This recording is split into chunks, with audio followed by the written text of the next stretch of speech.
వీర్య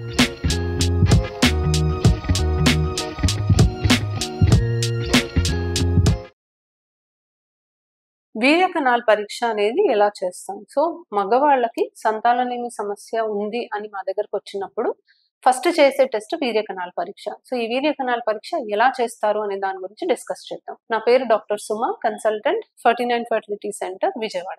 మగవాళ్ళకి మనము వీర్య కణాల పరీక్ష చేయాలి అనుకున్నప్పుడు హస్బెండ్ వైఫ్ కలవకుండా 2 days నుంచి 1 week గ్యాప్ తో ఉన్నప్పుడు రమ్మంటాం.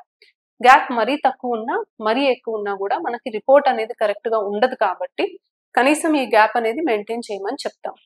వచ్చినప్పుడు యూజువలీ వాళ్ళకు ఒక కంటైనర్ ఇవ్వడం జరుగుతుంది. ఆ కంటైనర్ లో వాళ్ళు పూర్తిగా శాంపుల్ కలెక్ట్ చేసి హాస్పిటల్ ప్రెమిసెస్ లోనే కలెక్ట్ చేసి వాళ్ళు కలెక్ట్ చేసిన వెంటనే మాకు హ్యాండ్ ఓవర్ చేయమని చెప్తాం. సో ఆ కంటైనర్ ని నీట్ గా లేబుల్ చేసి ఎటువంటి మిస్ మ్యాచ్ అవ్వకుండా వాళ్ళకి హ్యాండ్ ఓవర్ చేసి ప్రాపర్ ఇన్స్ట్రక్షన్స్ ఇస్తాము.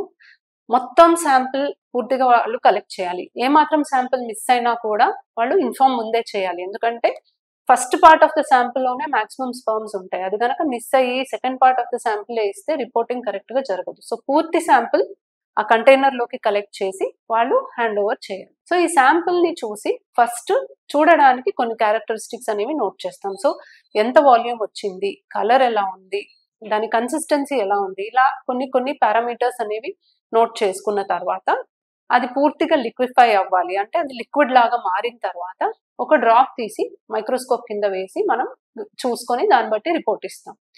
సో మైక్రోస్కోప్ కింద చూసినప్పుడు మనం స్పర్మ్స్ లో మెయిన్ గా 3 పారామీటర్స్ చూస్తాం. సో 3 అంశాలు ఏంటంటే మొదటిది కౌంట్. సో ఎన్ని స్పర్మ్స్ ఉన్నాయి, మనకి ఇచ్చిన శాంపుల్ లో ఎన్ని స్పర్మ్స్ ఉన్నాయి, ఒక ఎంఎల్ లో ఎన్ని స్పర్మ్స్ ఉన్నాయి అనేది లెక్క పెట్టుకుంటాం. సో నార్మల్ గా WHO గైడ్ లైన్స్ ప్రకారం కనీసం 16 మిలియన్ స్పర్మ్స్ పర్ ఎంఎల్ ఉండాలి. సో దానికన్నా తక్కువ ఉంటే తక్కువ ఉన్నట్టుగా రిపోర్ట్ ఇస్తాం. Morphology, motility. సో మొటిలిటీ అంటే కదలిక ఉండే కణాల శాతం ఎంత శాతం ఉన్నాయి. సో అన్ని స్పర్మ్స్ కదలవు, కొన్నే కదులుతాయి. మన కదలికలో కూడా రకాలు ఉంటాయి. అంటే వేగంగా ముందుకు కదులుతున్నాయా, కొంచెమే కదులుతున్నాయా, అక్కడక్కడే కదులుతున్నాయా, అసలు కదలట్లేదా అనేది ఉంటుంది. సో వేగంగా ముందుకు కదిలే కణాలు కనీసం 30% ఉంటే అది నార్మల్ శాంపుల్ అని అర్థం. మూడోది మార్ఫాలజీ.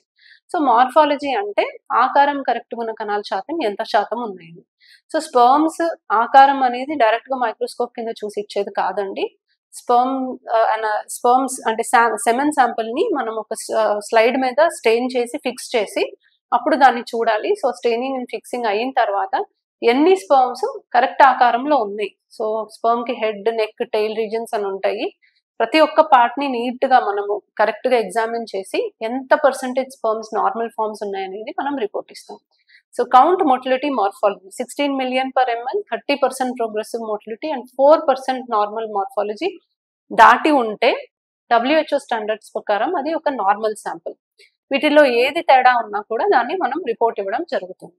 సో వీర్య కణాల పరీక్ష చేసినప్పుడు అన్ని పారామీటర్స్ నార్మల్ ఉంటే దాదాపుగా మగవాళ్లలో ఇంకా ఎటువంటి ఇన్వెస్టిగేషన్స్ అవసరం పడదు. ఇన్ కేస్ వీర్య కణాల పరీక్షలో ఏదైనా ప్రాబ్లం ఉంటే ఇంకోసారి శాంపుల్ రిపీట్ చేయాలా, ఏదైనా ట్రీట్మెంట్ ఇవ్వాలా, ఇంకేదైనా ఫర్దర్ ఇన్వెస్టిగేషన్స్ చేయాలా అనేది డిసైడ్ చేస్తాం. Thank you.